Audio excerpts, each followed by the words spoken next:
First contact gone wrong. The stars above Geneva disappeared behind a shadow so vast that noon became midnight in seconds. Citizens looked up to see a crystalline behemoth floating where the sky used to be, its surface rippling with energy patterns that hurt to look at directly. The flagship of the Galactic Dominion had arrived, and with it came the end of humanity's isolation in the universe. Director Elena Vasquez stood in the Global Defense Initiative's command center, watching sensor readings that made no sense. The alien vessel measured 40 kilometers across, dwarfing anything humans had ever built. Around it, smaller ships materialized from hyperspace jumps, each one still larger than Earth's most ambitious space stations. Her tactical advisor, Colonel Marcus Chen, counted over 200 vessels before giving up. The numbers didn't matter anymore when the difference in power was this absolute. The first transmission came exactly 1 hour after the fleet's arrival. It bypassed every encryption protocol and appeared on every screen simultaneously.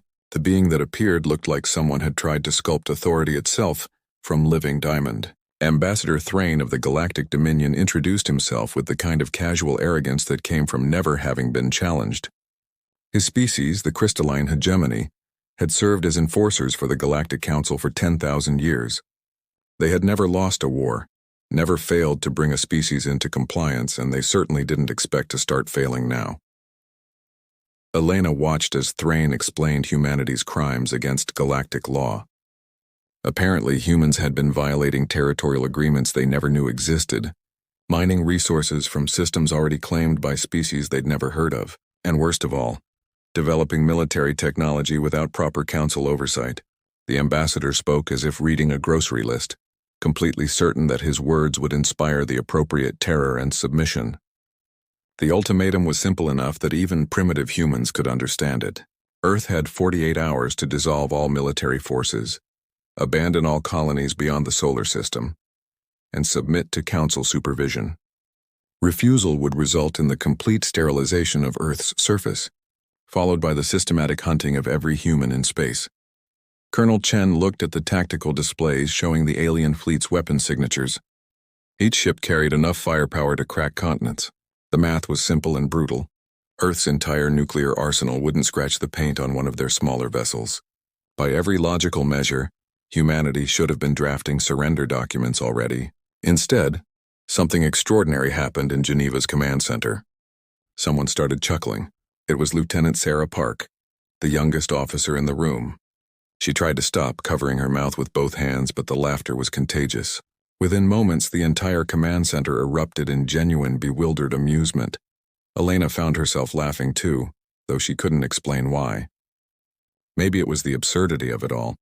Humanity had spent centuries wondering if we were alone, preparing for first contact with hope and wonder. Instead, they got an eviction notice from the galaxy's Homeowners Association, delivered by a walking chandelier with delusions of grandeur.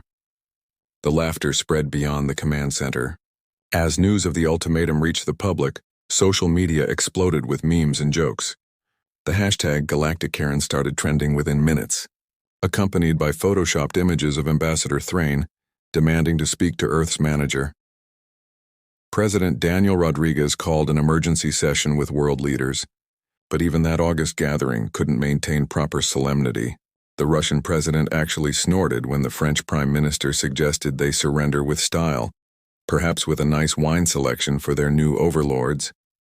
The Chinese premier wondered aloud if the aliens would accept a strongly worded letter of complaint to their supervisor. What the Galactic Dominion didn't understand was that they'd triggered something fundamental in human psychology. Humans had evolved as persistence predators, creatures that would chase prey until it collapsed from exhaustion. We were built to endure, to find humor in darkness, to spit in the eye of death itself. The bigger the threat, the more likely humans were to laugh at it. Dr. James Harrison, Earth's leading xenopsychologist, appeared on every major news network to explain what was happening. He theorized that the aliens had evolved in environments where displays of force guaranteed submission. They'd never encountered a species that responded to existential threats with humor. To them, Earth's reaction must have seemed like mass insanity. Meanwhile, beneath the laughter, Earth's military forces were quietly mobilizing. Not for the conventional war the aliens expected, but for something far more chaotic. Admiral Rebecca Torres activated Protocol 7. a contingency plan developed for exactly this scenario. If Earth was going to die, it would die loudly, messily, and with as much inconvenience to its killers as possible. The protocol involved every dirty trick humanity had ever invented. Computer viruses were prepared to infect alien systems. Kamikaze drones were programmed to target engine systems. Most importantly, every human ship in space received orders to scatter and hide, transforming from military vessels into potential guerrilla fighters. The aliens monitored these preparations with confusion. Where was the panic? Where were the desperate negotiations? Why were humans broadcasting comedy shows about the invasion instead of begging for mercy? Captain Michael Roberts commanded Earth's most advanced warship, the ESS Defiance, currently hidden behind Jupiter's moon Ganymede. His crew of 300 had voted unanimously on their response to the surrender demand. They recorded themselves laughing for 5 straight minutes and broadcast it toward the alien fleet. Similar messages came from human installations across the solar system, creating a chorus of human defiance that the Galactic Council had never encountered before. As the first day ended, Ambassador Thrain requested clarification from his superiors. His crystalline form flickered with uncertainty as he reported that humans were not responding according to any known pattern. The Council's xenobiologists were baffled. Every species they'd encountered had either surrendered immediately or attempted desperate military resistance. None had ever responded with what appeared to be genuine amusement. The unexpected reaction was beginning to worry the Dominion fleet. Their entire strategy depended on fear and intimidation. If humans weren't afraid, if they genuinely found the situation funny, then what else might they be capable of? What kind of species laughs at its own extinction? Elena Vasquez stood on the observation deck of the command center, looking up at the alien fleet blotting out the stars. She knew the odds were impossible. She knew humanity couldn't win a conventional war, but she also knew something the aliens didn't. Humans had never won by being conventional. We won by being too stubborn to die, too creative to predict, and apparently too amused to intimidate. The galaxy had given humanity 48 hours to surrender. Humanity had given the galaxy 48 hours of comedy gold. The real question was what would happen when the laughter stopped. The tables turned. The second day brought an unexpected visitor to Earth's defense headquarters. A shuttle from the Dominion fleet landed in Geneva, carrying not more threats but what appeared to be a very confused diplomatic team. Sub-Ambassador Kyrex, a gelatinous being from the Fluid Collective, oozed into the meeting room with visible anxiety.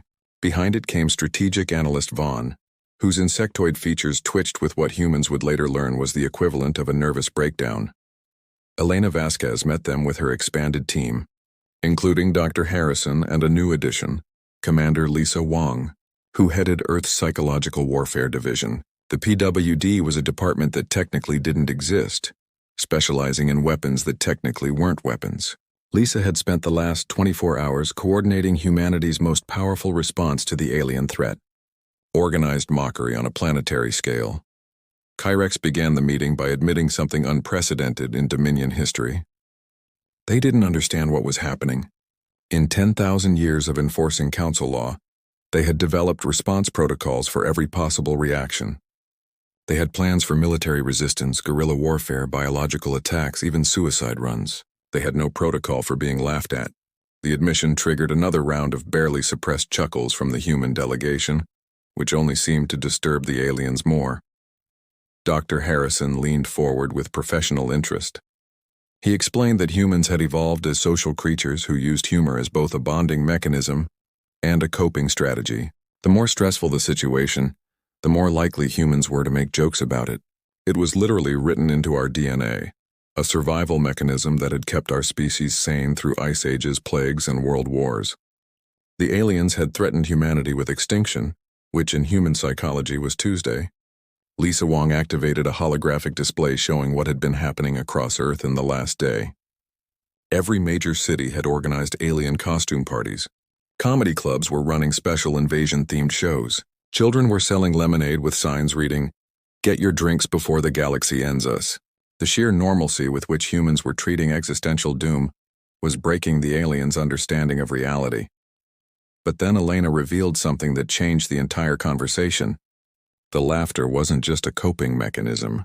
It was a calculated response based on humanity's actual strategic position. She activated her own display, showing not Earth but the entire galaxy. Red dots began appearing across the star map, first dozens, then hundreds, then thousands. Each dot represented something the Galactic Council had missed in their threat assessment. The aliens had assumed Earth was humanity's single point of failure, just like every other species they'd conquered. They couldn't have been more wrong. In the 50 years since achieving faster-than-light travel, humans had done what humans always did when given new territory to explore. We'd spread like wildfire, building in places no sane species would consider habitable. There were human colonies inside asteroids floating in the void between stars, hidden in nebulas that would fry most electronics. Humans had even built a research station inside the event horizon of a black hole, just to see if they could. Colonel Chen took over the presentation, showing military installations that didn't officially exist. Humanity had learned from its history of colonial exploitation and had prepared for the possibility that Earth might one day face a superior force. The result was the Scorched Galaxy Protocol, a doomsday scenario where humanity's destruction would trigger automated responses across thousands of hidden facilities. The protocol was simple in its horror. If Earth died, every human installation would become a self-replicating weapons factory, building von Neumann probes designed for nothing but destruction.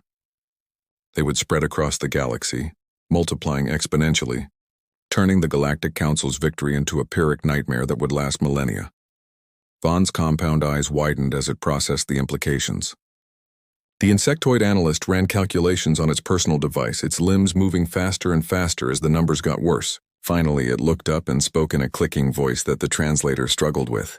The Council had made a mathematical error. They could destroy Earth, but they couldn't destroy humanity fast enough to prevent the cascade. Strategic analyst Vaughn's report would later become famous in galactic history as the moment the Dominion realized they'd brought a knife to a chaos fight. But humanity's real weapon wasn't the hidden colonies or the doomsday protocols. It was something far more insidious. Commander Wong explained that humans had spent the last day not just laughing, but studying. Every transmission from the aliens had been analyzed, their technology examined, their psychology profiled. Humans were very good at finding weaknesses, and the aliens had a massive one. They were terrified of the unknown. Their entire civilization was built on predictability and order. The Council conquered species by fitting them into neat categories and applying proven strategies. Humans didn't fit any category. We were too chaotic, too adaptable, too willing to embrace our own destruction if it meant taking our enemies with us. Elena made the final revelation that broke the aliens' composure entirely. The laughter hadn't been just a response. It had been a test. If the aliens had laughed along, shown any ability to understand humor, humanity might have considered peaceful negotiations. Instead, their confusion and fear had told Earth everything it needed to know. The Galactic Council wasn't some omnipotent force. They were bureaucrats with big guns, and bureaucrats were the same everywhere in the universe.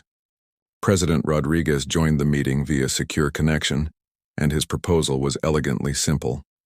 Humanity would join the Galactic Council, but on its own terms. We would keep our colonies, our military, and most importantly, our sense of humor.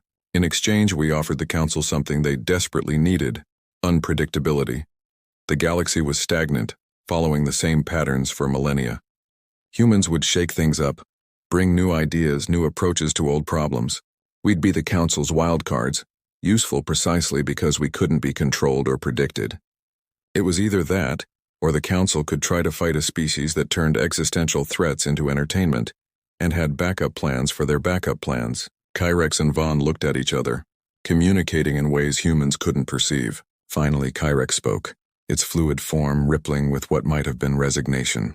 The sub-ambassador would need to consult with the Council, but it believed an accommodation could be reached.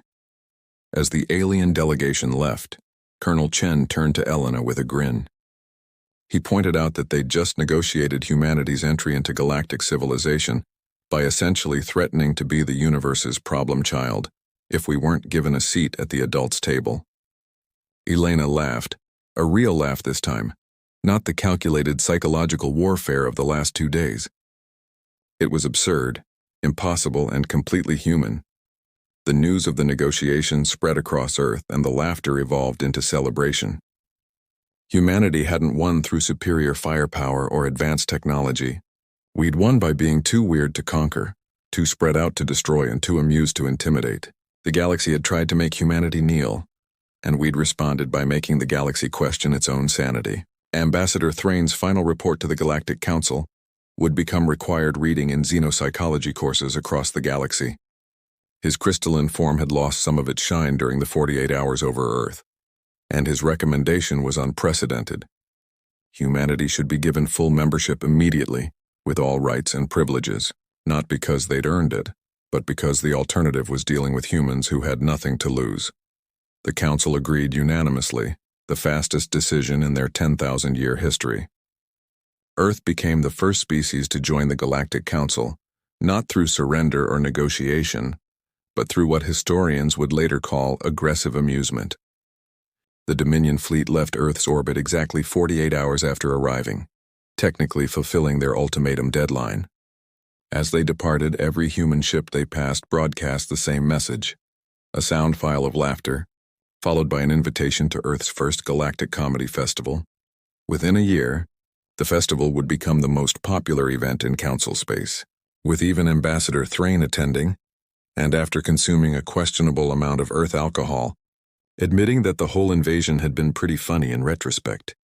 Humanity had found its place in the galaxy not as conquerors or diplomats, but as the species that looked at the impossible and laughed. And in a universe that had forgotten how to laugh, that made humans the most powerful force of all.